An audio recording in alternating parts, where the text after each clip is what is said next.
Hi, welcome back. Let me describe a moment that I suspect many of you will recognize. You're sitting in front of an SAT reading passage. The topic is something you actually know about. Maybe it's history, maybe it's science, maybe it's literature or economics or social policy. And as you read, you feel a quiet confidence building because this is familiar territory.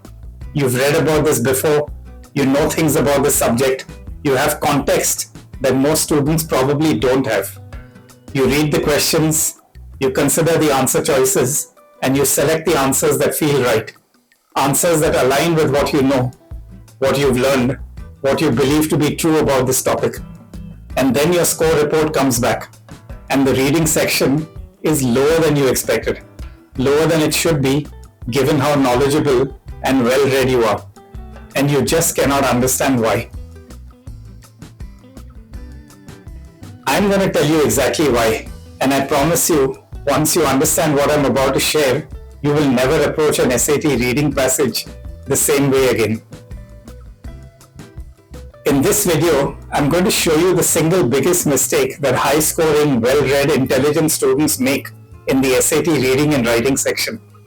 It's not a grammar mistake. It's not a vocabulary mistake. It's not a mistake born of carelessness or lack of preparation. It's actually a mistake born of knowledge, of intelligence, of being exactly the kind of well-informed, curious, widely read student that every teacher and every parent hopes for. And I'm going to show you through two examples from two very different parts of the world how this mistake happens, why it's so hard to catch yourself making it, and most importantly, what you need to do instead. Let's get into it. Let me start with what most students, including most high-scoring students, fundamentally misunderstand about the SAT reading and writing section. Most students believe that SAT reading rewards knowledge, that the more widely read you are, the more you know about history and science and literature in the world, the better you will do. And that belief is not entirely unreasonable. Being widely read does help you read passages more fluently. It does help you process unfamiliar vocabulary more easily. It does give you a kind of general confidence when you sit down in front of a reading passage. But here is where that belief leads students dangerously astray. The SAT reading and writing section does not ask you what you know about the world. It asks you what the passage says. Those are two completely different questions, and confusing them is the single most expensive mistake a high-scoring student can make. So, let's put this down.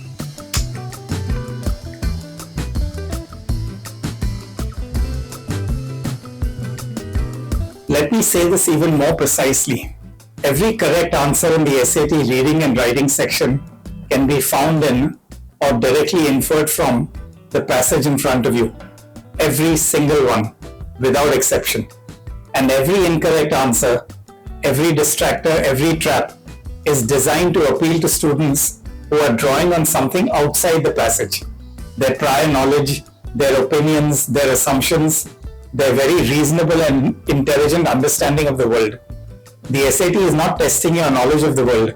It is testing your ability to read one specific text carefully, precisely, and with complete fidelity to what that text actually says. This is not a subjective exercise. It is not a matter of opinion.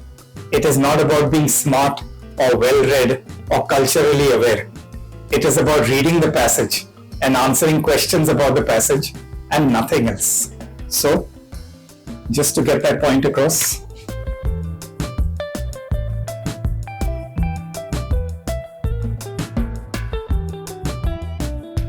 now, here is the deeply counterintuitive part of this.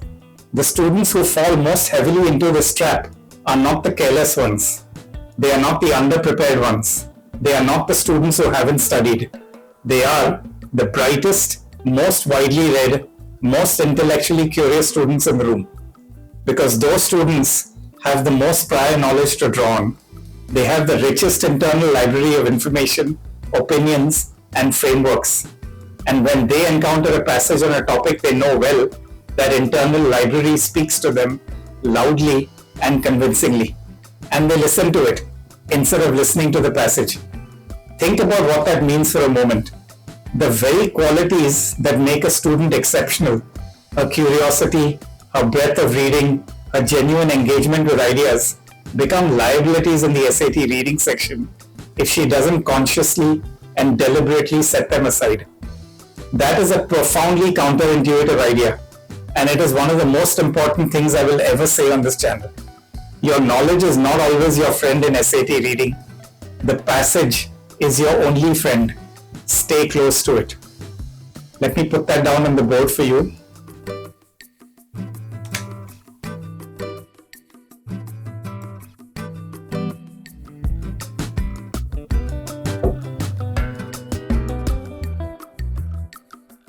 Let me show you exactly how this trap works in practice. And I'm going to start with an example that I believe will resonate very deeply with every Indian student watching this video. Imagine the SAT presents you with a passage. The passage is written by a historian, and the historian is making a specific, carefully argued case. Here it is. While Gandhi's moral leadership of the Indian independence movement has been widely celebrated, some historians argue that the political outcome owed more to geopolitical circumstance than to the success of non-violent resistance. Britain's economic exhaustion following the Second World War, combined with growing international pressure against colonial rule, created conditions in which Indian independence had become virtually inevitable, regardless of the specific form the resistance movement took. From this perspective, Gandhi's philosophy, however admirable in its ethical dimensions, may have been less decisive in securing independence than is commonly acknowledged. The question and answer choices that follow are: which of the following best describes the author's central claim? A. Gandhi's non-violent movement was the primary cause of Indian independence. B. Indian independence owed more to geopolitical circumstances than to non-violent resistance. C. Gandhi's philosophy was widely rejected by his contemporaries. And D. The Second World War had no significant impact on the independence movement. Now, I want you to be completely honest with yourself about what happened in your mind just now. Because for most Indian students, and I say this with the deepest respect, there was a powerful pull towards answer A, an almost irresistible pull, because everything we've been taught in school, at home, through our culture, through our history, tells us that Gandhi's non-violent resistance was the defining force of India's independence. This is not just a historical position for most Indian students. It is a matter of pride, of identity, of deep cultural conviction. And answer A reflects that conviction perfectly. But the passage, this specific passage written by this specific historian, argues B. And the question is not asking what you believe. It is not asking what your history textbook says. It is not asking what is true about Indian history. It is asking what the author of this passage claims. The correct answer is B. The student who brought her cultural knowledge and her deeply held convictions into the room, who listened to everything she knew instead of what the passage said, chose A and lost the point. The student who read the passage with fresh eyes, who treated the passage as the only source of truth for this question, regardless of what she believed outside the exam room, chose B and gained it.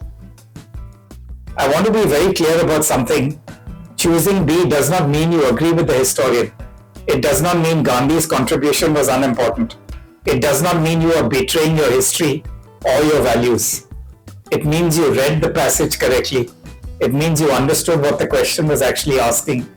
And it means you have the discipline to separate what you know from what the passage says, which is precisely the skill the SAT is testing. That discipline, that ability to set aside what you know and read what is actually in front of you is worth a significant number of points on the SAT reading and writing section. Now, I want to give you a second example, because this trap doesn't only catch students who are deeply invested in their own cultural history. It catches well-read, globally aware students too. And I want you to see that wherever you are in the world, whatever you know, whatever you've read, this principle applies to you. This example comes from the world of environmental science, and it involves one of the most celebrated conservation stories of the late 20th century. Here it is. The reintroduction of wolves to Yellowstone National Park in 1995 is frequently cited as a conservation triumph, with proponents claiming that the wolves triggered a cascade of ecological benefits throughout the park.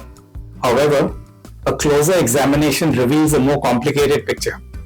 Livestock losses in surrounding communities increased substantially following the reintroduction, placing significant economic burdens on local ranching families who had no voice in the decision. Critics argue that the celebrated ecological benefits have been overstated by conservation advocates, while the genuine hardships experienced by affected communities have been systematically minimized in mainstream accounts of the program. The question and answer choices that follow are: which of the following best reflects the author's view of the wolf reintroduction program? A. It was an environmental triumph that restored natural balance to the ecosystem. B. It produced significant negative consequences that outweighed its ecological benefits. C. It demonstrated the power of ecological conservation to transform entire ecosystems. And D. It was supported unanimously by the scientific and ranching communities. The well-read, globally aware student, the student who has encountered the Yellowstone wolf story before, who perhaps watched a documentary about trophic cascades, who knows that this story is universally celebrated in environmental science, feels an overwhelming pull towards answer A, because she knows the story, and the story as she knows it is a triumph. But this specific passage argues B, and the question is asking about this passage. The correct answer is B. The student who brought her prior knowledge into the room chose A. The student who read the passage chose B. Same trap, different continent, different topic, different student. The principle is identical. Now let me step back and tell you what these two examples are really showing you. The SAT reading and writing section is not a test of intelligence. It is not a test of how widely you have read or how much you know about history or science or literature or the world. It is a test of a very specific and very learnable discipline. The discipline of reading what is actually in front of you and nothing else. The SAT constructs its reading passages and its answer choices with great care and great deliberateness. The wrong answers are not random. They are specifically designed to appeal to students who are drawing on something outside the passage. Their knowledge, their opinions, their assumptions, their instincts. The correct answer is always grounded in the passage. It does not require you to know anything about the topic beyond what the passage tells you. It does not require you to agree or disagree with the author. It requires only that you read carefully, reason precisely, and stay faithful to what the text actually says. This is not a subjective exercise. This is a logical one. And once you understand that, once you truly internalize it, the SAT reading and writing section stops feeling unpredictable and starts feeling exactly what it is. A precise, logical, entirely learnable test of careful reading. In my next video, I'm going to go deeper into the math section and show you how the foundations of SAT algebra are not just about solving equations, but about understanding the language of mathematical relationships. Because the same principle we've discussed today, read carefully, understand precisely, don't bring assumptions, applies just as powerfully to math as it does to reading. If you haven't already, do subscribe so you don't miss it. And I'd love to hear from you in the comments below. Has this ever happened to you? Have you ever lost a reading point because you knew too much about the topic? Tell me about it. I read every single comment. I'm Narain, and I'll see you in the next video.